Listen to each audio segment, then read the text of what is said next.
12월 27일 날 방통위가 해임 건의안 상정해서 의결했고 그날 해서 다음 날 바로 문재인이 했죠. 그러니까 막 그냥 제가 했고 이 제간의 의견서를 볼 시간도 없었어요. 글쎄요. 그거 다 불법들입니다. 글쎄, 그리고 그 의결은 다음 날 대통령이 그걸 뭘 그쵸. 알고 아니 근데 그런 걸 할 때는 뭐 딜리버레이션 피리어드가 있어야 되거든요. 한 1, 2주 크게는 뭐 몇 달씩도 있어야 되는데 그게 24시간 내에 다 글쎄요. 처리가 되는 걸 보면서 전광석화였어요. 그래서 제가 그 끝나고 이사회에 왔는데 제 해임이 의결됐다고 연락이 오더라고요. 그러니까 저는 적어도 그래도 한 2, 3일 보는 척은 하겠지 했는데 급했죠.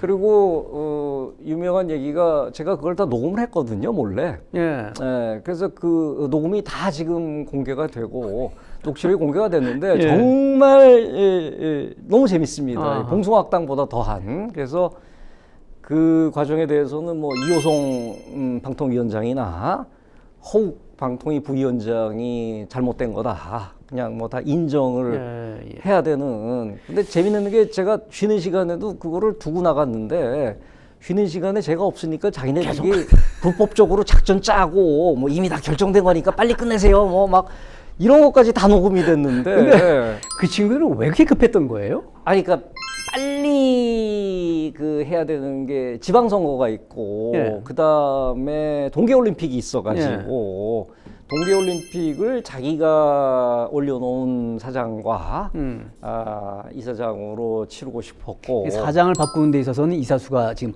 필요했다는 거군요. 그렇죠. 그러니까 제가 끝까지 버티니까 그걸 못해서 그래서 KBS 함락은 굉장히 오래 걸립니다. 학교 입장은 어땠습니까? 아주 그냥 뭐 저 때문에 너무 힘들어서 제가 학교에 참 죄송스럽게 생각을 합니다. 그래서 허구한 날 그냥 그 학교에 와서 안팎에서 난리를 치지. MBC까지 나중에는 이제 갔었어요. 함락되고 나서는 MBC까지. 그러고 총장, 부총장한테 협박 전화가 아주 수시로 거는 겁니다. 뭐 그때 일어난 일은 사실 책 몇 권으로도 쓸 수가 있고 언젠가는 나올 겁니다, 실명으로. 근데도 학교는 의리 있게 행동을 하셨던 모양이죠, 학교에서는? 저는 거기에 대해서 굉장히 감사하게 생각을 하는 게 학교에서는 제가 참 존경하는 그 당시 그 부총장님께서 저를 보자고 하는데 되게 학교의 그 보직 교수들이 저를 보자고 할 때는 이제 KBS 이사 그만두는 게 어떻겠냐 좀 하라는 얘기를 하죠. 그 얘기예요. 그래서 죄송하죠. 그래서 부총장님께서 뵙자고 해서 부총장님실로 갔더니 강 교수 이제 많이 버텼습니다. 이제 접읍시다.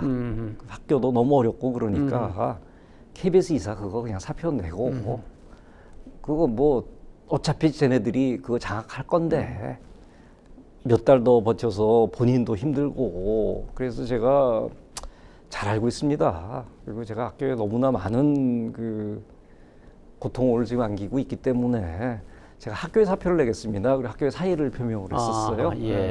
많이 그것도 이제 그 보도화가 됐죠. 기사화가 됐고. 근데 그때 부총장께서 난감하죠. 빨리 강경 교수가 사표를 쓰고 이게 해결이 되면 좋은데 KBS 이사가 아무것도 아니거든요. 그렇죠. 가족들도 이제 그만두라고 이제 얘기들을 하고 뭐 그랬는데 이제 제가 이제 학교에 그 사의를 표하는 초강수를 두니까 뭐 한참 생각을 하시더니 강 교수 이 카드는 정년이 3년 남은 나 같은 사람이 쓸 카드지 10년 이상 남은 강 교수가 쓸 카드가 아닙니다. 근데 본인 의지가 그렇게 강하다고 하면은 학교가 한번 더 버텨보겠습니다. 그렇게 얘기를 하시더라고요. 영지대 보직 교수님 참 훌륭한 분들이세요. 글쎄요. 그 일 들어보면. 그리고 뭐 2주 있다가 이제 다시 불려가가지고 아무래도 내는 게 어떻겠냐. 얼마나 힘드시겠어요, 그분들이. 그래서 그때도 이제 사의를 표명했는데 그때는 그냥 질른 건데 그 사표를 수락하시는 듯한 분위기로 가가지고 이게 시나리오가 이게 아닌데 뭐 그런 생각을 갖게 뭐 어차피 이렇게 된 거 뭐 그냥 뭐 붙어보자. 그리고 그때 KBS에서 희한한 소문이 돌아가지고 당시 그 이사회 사무국장이 김서호라고 하는 분이셨는데 저한테 물어보는 거예요. 예. 그러니까 제가 이제 그 명지대 사의를 표명한 게 이제 쫙 퍼지니까 예. 쟤 왜 저러지? 아, 그때 소문이 났구만요. 왜 저러지? 예. 미쳤나? 그런데 강 교수님께서 그 경기대로 간다는 그 얘기가 있던데 그 사실입니까? 그리고 이제 쫙 퍼졌대요. 예. 그래서 뭐 난데없는 경기대야. 그랬더니 저 녀석이 그 도저히 이해할 수 없는 명지대 사의를 표하는 초강수를 던지는 거 보니까 뭔가가 있다. 근데 그때 공교롭게도 경기대학교 총장이 KBS 사장을 지냈던 김인규 씨가 경기대 그랬었죠. 총장을 지내고 있어서 김인규가 스카우트한다. 명시대 그만둬도 경기대로 데려가 뭐 그러니까 제가 저런 짓을 저는 김인규 사장을 지금까지 만나 본 적이 없습니다. 자기들 생각을 그렇게 하는 거죠. 자기네들 수준은 이제 그런 거밖에 생각을 안 하는 거죠. 당시에 전직 대통령을 피고로 해서 소송을 했습니다. 피고 문재인이라고 판결문이 나와요. 그리고 1심, 2심, 3심 시간이 얼마나 걸렸습니까? 그거는 이제 3년 8개월이 걸렸습니다. 전체가 그랬나요? 네. 3년 8개월이 걸렸고 7년 걸린 것도 있었고 얼마 전에 끝난. 그 관련해서 여러 사건이 또 길고져 너무 나왔죠. 많았어요, 소송이. 그래서 소송 속에 묻혀 사느라고 사실 제 인생 7년이 그냥 가버려서 그 최근에 끝난 사건 때문에 작년에 서울중앙지검에 갔더니 제 나이가 만 53살로 표기가 돼 있더라고요. 예. 그때 53살로 상당히 젊은 최연소 이사였는데 이제는 환갑이 넘어버린 할아버지가 됐다는 생각을 하니까 제 인생이 완전히 그냥 거기서 그 펑크가 난 거죠, 한마디로. 변호사도 여러 명하고 위임 개발해서 여러 명하고 상대를 보셨죠. 변호사에 대한 어떤 뭐랄까 신뢰도랄까 어떤 느낌은 어떻습니까? 그러니까 저는 그 비싼 변호사를 쓸 수가 없었고 건수도 너무 많았고 그러고 좀 싸게 해주는 그 동지적 입장에서 해주는 변호사들이 저를 도와줘서 비교적 싼 가격에 이제 수임을 해서 한 사람씩밖에는 쓸 수가 없지 않습니까? 각 사건당. 근데 이제 저쪽은 이제 제일 중요한 그 대통령 상대로 한 해임 무효 소송 그거는 제일 비싸고 유명한 그 이광범 LKB를 쓰더라고요. 그 뭐 호화죠. 그냥 아주 여러 명이고 다른 데 가서 제가 증언하라는데 그것도 또 대통령 상대 그거였는데 거기도 LKB 그러니까 거의 대통령과 이제 힘 있는 사람들 전담 그거였는데 그 호화군단을 이겼는데 그 사건은 바로 도태우 변호사가 그 담당을 했습니다. 그래서 도태우 변호사가 상당히 좀 성실하고 그 아주 인품이 이제 훌륭한 분이죠. 그리고 요번에 이제 뭐 선거에서 좀 그 상당히 좀 고생을 하고 글쎄, 왜 그런 결정이 내려졌는지 모르겠습니다만 말입니다. 하여튼 그 도태우 변호사가 굉장히 수고를 해서 정말 다윗과 골리앗의 싸움이 이런 거죠. 초호화군단이 붙었는데 1심 이기고 나서 제가 조선일보 전면 인터뷰를 이 건 때문에 3번을 했었거든요.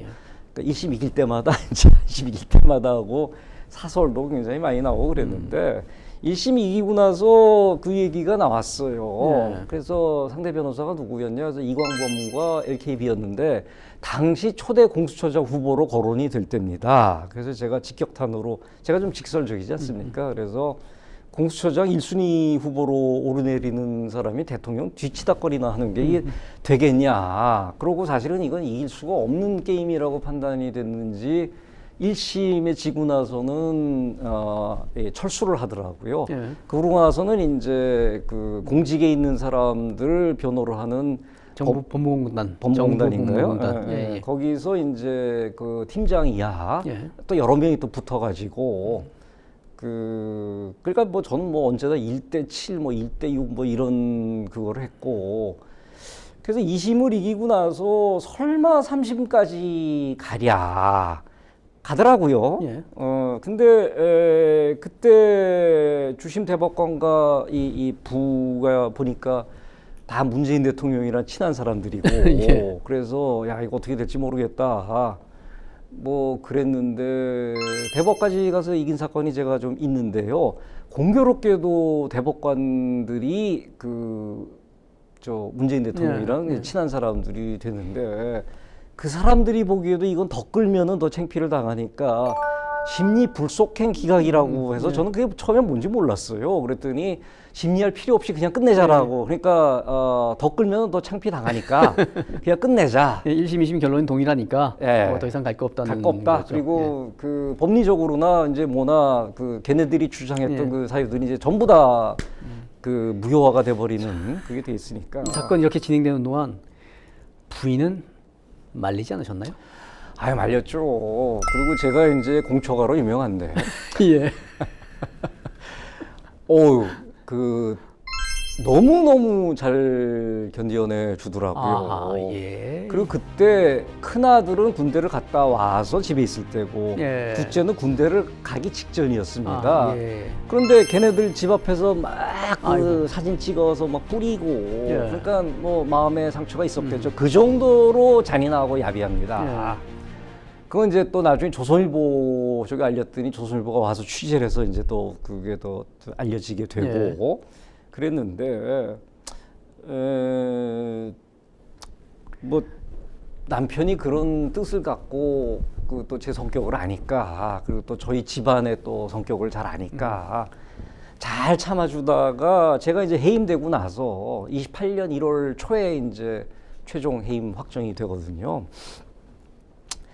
그래서 그 역적의 갈 길은 어디인가를 놓고 제가 이제 침대 위에서 좀 예. 아득하지 않습니까? 아득해가지고 이제 어떻게 이제 살아야 될 것인가 그걸 고민을 하는데 우리 집사람이 옆에 와가지고 이렇게 조심스럽게 그 여보 이제 다 끝난 거지 해임됐으니까 그냥 물어봐서 아이 그럼 뭐 해임됐으니까 이제 다 끝났어. 그리고 이제 그래서 안방에서 이제 나갔다가 조금 있다가 갑자기 문을 벌컥 열고 들어오더니 당신 진짜 이럴 거야 다 끝났다고 했잖아 그래가지고 저는 깜짝 놀라가지고 아니 왜 그랬더니 지금 TV 켰더니 당신이 문재인 대통령 고소했다고 보도가 나오고 있어. 그때는 진짜 화나가지고 당신 진짜 이럴 거야 지금 그쪽 사람들이 집권을 해가지고 지금 서슬이 퍼놓고 지금 뭐 막 때려잡고 있는데 대통령을 고소를 해 당신 제정신이야. 그날부터 저희 고난은 사실 시작이 됐습니다. 하여튼 그 우리 제 아내가 그 TV에서 그걸 보고 이제 충격을 받고 들어와서 이제 저를 그다음에 야단을 치면서부터 제 인생이 뭐 다른 의미에서 좀 더 힘들어지기 시작하더라고요. 어떤 의미에서? 아니 그러니까 집안에서 이제 집안에서 야단을 맞으니까 그러고 하여튼 우파 인사들 중에 정말 비겁한 인간들 남은 죽어라 싸우고 있는데 지들 위해서 뒷거래를 한 인간들이 어랬습니까?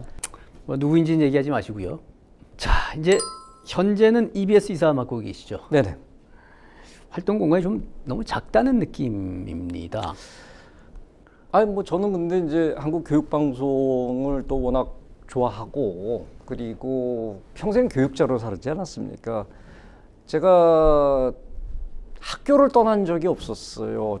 유치원 들어오고 나서 오늘날까지 단 한 번도 학교를 떠난 적이 없을 정도로 그래서 그 사실은 거기가 제가 참 일하고 싶었던 곳이기도 했고 근데 이제 가보니까 EBS도 이제 만만치 않은 문제를 갖고 있고 지금 한참 문제가 되고 있는 이제 이사장 리스크, 유시춘 이사장 리스크부터 시작해서 유시춘 씨가 이사장이구만요. 네, 아직도 하고 있습니다. 그러고 그 EBS가 단일 노조인데 이제 언론 노조예요. 그런 거 그리고 최근에 부사장이 임명돼서 들어오는데 EBS 노조뿐만 아니라 언론 노조 KBS, MBC 사람들이 다 몰려와가지고 출근 저지를 시키고 취임식을 못하게 했거든요. 그런 홍위병 난동이 아직도 계속되고 있습니다. 그래서 그거는 정말 큰 실수를 한 것 같아요. 지금 뭐 자기네들의 힘을 과시하기 위해서 그런 것 같은데 정말 야만적인 일을 한 겁니다. 그래서 그런 식으로 돼 있고, 그 다음에 경영 구조 상당히 좀 KBS나 그런 데에 비해서는 굉장히 작은 데 아닙니까? 그 KBS 이제 조금 일부였다가 받아서 이제 그렇죠. 예. 떨어져 나왔었고, 그 굉장히 작죠. 근데 1년 예산이 한 2,700, 800억 정도 되는 곳인데 작년에 역사상 그 최고의 적자가 나서 그런데 직원들은 임금 인상을 요구하고 그러니까 다른 방송사들은 이제 임금 조정들이 좀 있었습니다. 예, 특히 예, KBS 같은 경우는 예. 이제 상당히 좀 있었는데 KBS가 제가 있을 때 평균 연봉이 1억이 넘어갔었거든요. 예. 어마어마하더라고요. 그리고 저 1억 연봉 이상 받는 사람 중에 보직이 없는 사람들이 또 굉장히 되고 글쎄요. 그런 그 비효율 구조가 있는데 EBS는 그런 비효율 구조가 있는 건 아닙니다만 상당한 고연봉인 것도 사실이에요. 그 지금 적자가 이렇게 나는 상태에서 그리고 흔히 얘기하는 레가시 언론이라고 하는 전통 정통 언론은 지금 사양 그렇죠. 산업이지 않습니까? 사양 산업인 거는 이제 인정을 해야 되고 어떻게 우리가 여기서 이제 활로를 찾아야 될 것인가를 생각해야 되는데 고통 분담, 경비 절감 거기서 상당히 높은 고액 연봉을 좀 조정을 하자는 것에 대해서 지금 그 농성에 지금 들어가 있고 예, 그래서 예. EBS도 사실 그 물론 KBS나 MBC에 비해서는 문제가 훨씬 적습니다. 예, 작은 데고 근데 그래서 제가 계속 좀 관심을 갖고 지켜보고 최근에 문재인 회고록이 출판이 되면서 언론에서 아주 뭐 다양한 주제를 가지고 다루고 있는데요. 다행스럽게 강 교수님 아이디어를 내시고 해서 문재인 흑서가 작년에 한 권, 금년에 한 권이 나왔죠. 네네. 문재인 흑서, 위선의 역사, 반역의 역사. 네네. 문재인 회고록에 대해서는 이 출간에 대해서는 어떻게 생각하세요? 저는 뭐 그 대통령이나 중요한 직책에 있던 분들이 회고록을 내는 것에 대해서는 찬성입니다. 그게 이제 상당히 중요한 자료가 되고 거기에 거짓말 쓰는 것조차도 자료가 됩니다. 예. 근데 저는 문재인 회고록을 사지도 않았고 읽지도 않았습니다. 예. 읽다가 이렇게 토할 것 같은 느낌이 들 것 같아서 그 위선 뭐 이런 그 허위 이런 것에 읽지는 않았지만 직업상 또 읽기는 읽어야 될 것 같아요. 근데 자세한 내용은 그래서 읽지는 않았지만 보도되는 걸 보면은 그 무조건적인 종북적인 입장, 김정은 옹호 이거 하나도 안 버렸죠. 일관된 입장이죠. 이거 잘못된 거 다 아는 거 아닙니까? 여기에 대해서 또 변명을 하고 있는 거 이거 좋은 자료예요. 이거 자체가. 두 번째가 지금 영부인이 그 버킷리스트라고 해가지고 뭐 여기저기 다니고 그랬는데 가장 문제가 되는 게 이제 인도에 가서 뭐 타지마할 했는데 이게 단독 관광이냐 단독 뭐 외교라고 얘기를 하는데 외교가 되려면은 거기에 상응하는 몇 가지 조건들이 있어야 되는데 지금 그것들은 지금 갖추지 못한 상태에서 간 거에 대해서는 분명히 좀 얘기가 논의가 좀 돼야 될 것 같고 저는 그리고 체코의 그 프라하 간 것도 너무 이상한 게 아무런 현안이 없었기 때문에 그냥 일반 방문이었고 그때 체코 대통령이 없었어요. 그렇죠. 없었어요.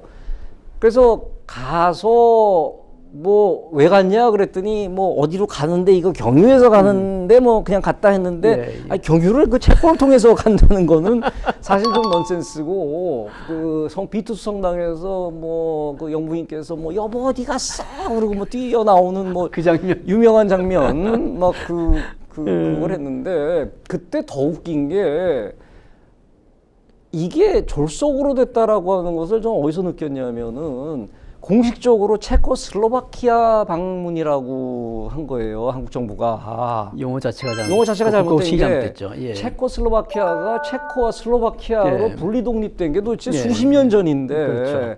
얼마나 이게 졸속적으로 됐으면은 체코슬로바키아라고 해서 공식 사과하고 바꾼 거, 뭐 등등 해가지고 이런 것들을 좀 밝혀야 되는데 왜 그거를 지금까지 안 밝히고 있었죠? 국가 기록관리위원장을 하셨죠, 또. 했습니다. 예, 하셨죠. 근데 김영숙 씨 옷값을 대통령 지정 기록물로 만들어서 비공개로 처리를 했죠.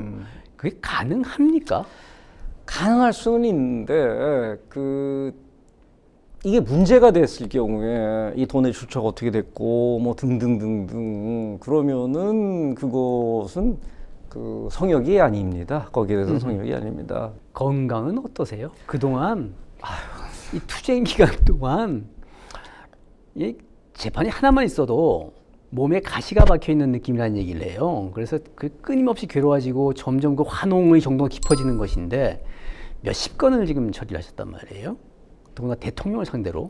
재정적인 문제가 힘든 것도 있지만 사실 정신적인 게 좀 큰데 제가 그 몇 년 전까지만 해도 굉장히 동안이라고 하는 얘기를 많이 들었고 그리고 나이에 비해서 머리가 제가 염색을 안 해서 까맸습니다. 근데 지금 흰머리가 막 생기지 않습니까? 그리고 저를 잘 알았던 사람들이 이제 저를 보고 이제 깜짝 놀라서 쓴 기사들이 많지 않습니까? 동아일보 기사도 그렇고 뭐 조선일보 기사도 그렇고 너무 많이 변했다.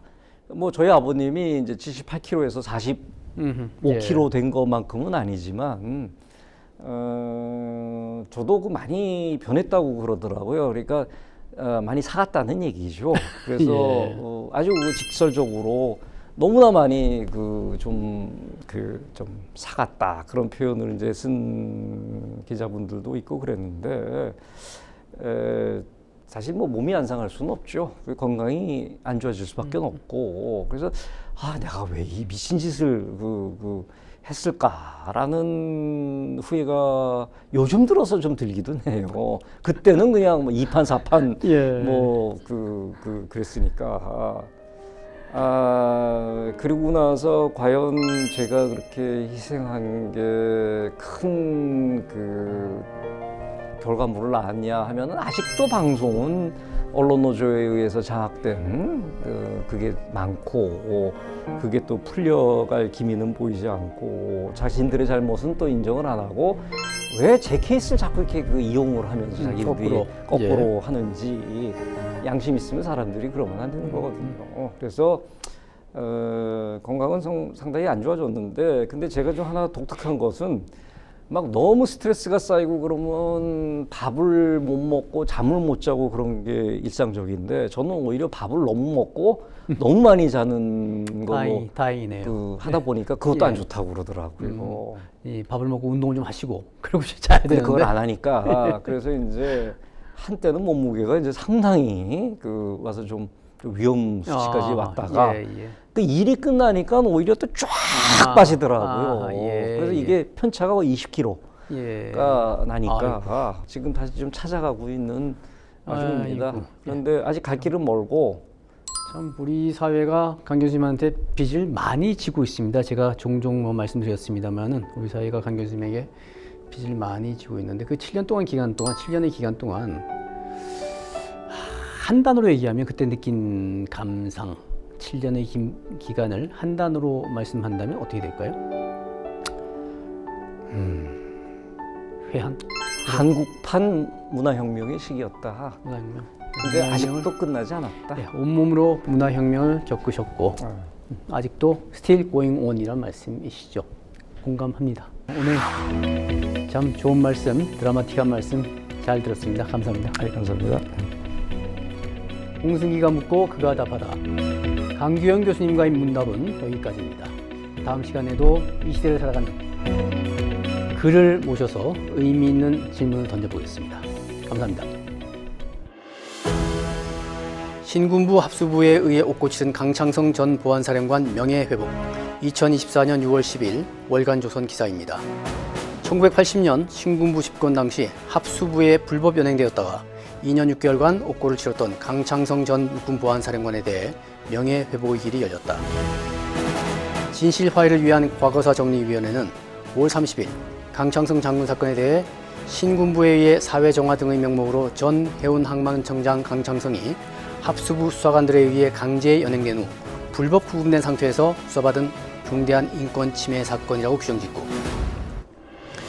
국가에 대해 피해자 및 가족에게 사과하고 이들의 피해 회복을 위한 실질적인 조치 및 형사소송법이 정한 바에 따라 재심 등 화해를 위한 적절한 조치를 취할 것을 권고했다.